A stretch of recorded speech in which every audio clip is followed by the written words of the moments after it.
বন্ধুরা, এই অপূর্ব সুন্দরী মেয়েটির আজকে বিয়ে হয়েছে। মেয়েটি তার পরিবারের কথা ভেবে নিজের অনিচ্ছাতে এই পাগল ছেলেটির সাথে বিয়ে করেছে। তারপরও মেয়েটি তার মুখে হাসি ধরে রেখেছে যেন তার বাবা মা কষ্ট না পায়। বাসর রাতে মেয়েটি তার স্বামীর কাছাকাছি গিয়ে শরীরে টাচ করে রোমান্স করে বাসর রাত করতে চাইলে মেয়েটির পাগল স্বামী বাসর রাতের কিছু না বোঝার কারণে অপূর্ব সুন্দরী মেয়েটিকে ধাক্কা মেরে সরিয়ে দিয়ে বাসর রাতটা নষ্ট করে দিলে মেয়েটি মন খারাপ করে শুয়ে পড়ে।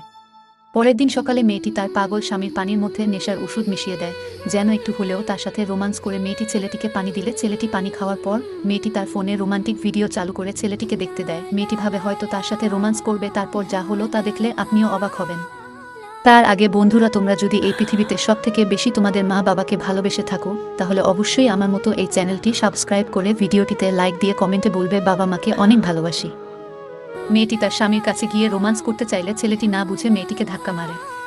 তখন মেয়েটি বিরক্ত হয়ে তার বয়ফ্রেন্ডকে ফোন করে বাড়িতে আনে, তার সাথে রোমান্স করে।